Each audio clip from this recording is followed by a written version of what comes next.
Good day everyone, I'm Orlando Acido III from Auto 2A, and I discussed to you the 4-stroke engine cycle. And the first one, this is the 4-stroke engine. Here's the exhaust valve. This one, the color red exhaust valve controls the removal of burn gases after combustion. Next is the intake valve, that is the color blue here. And intake valve control the admission of charge of air inside the engine cylinder. Next is the spark plug here. Spark plug, it is used in petrol, gasoline, or is engine to ignite the fuel. Fuel compressed in the cylinder. Next one is the combustion chamber. As you can see, this is the combustion chamber here, in where the piston attach.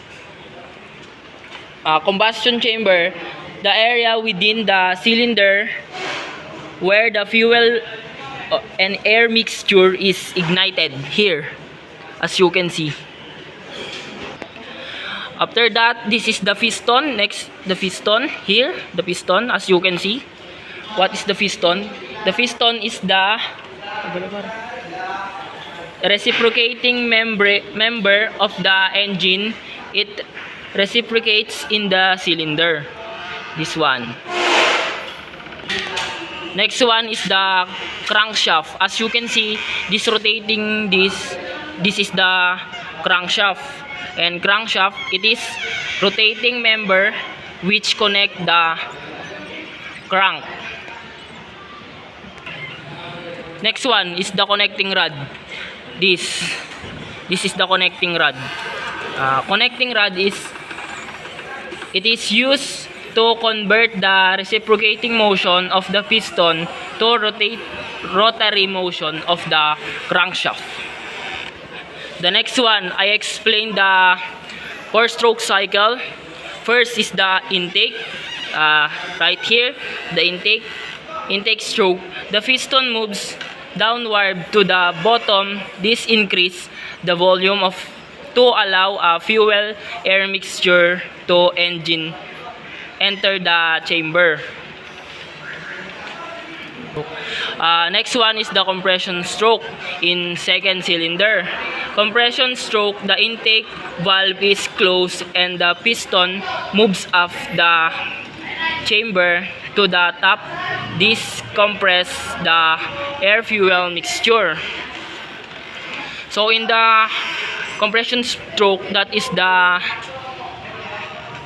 compressing the air and fuel mixture. And next to that is the power stroke. Power stroke, the heat released from the combustion hydrocarbons increase the pressure, which causes the gas to push down of the piston and create the power output.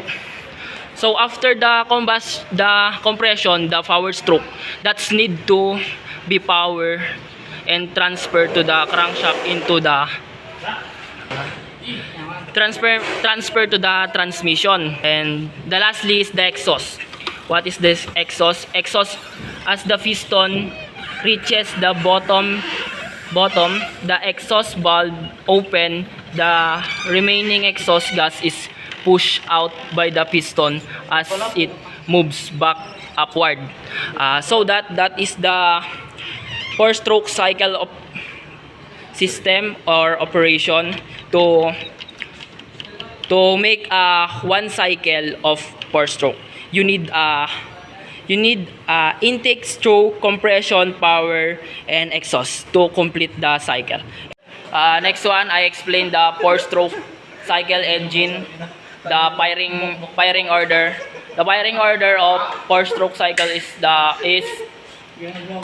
1342, and the running mate is 1432. And that's all. Thank you for watching.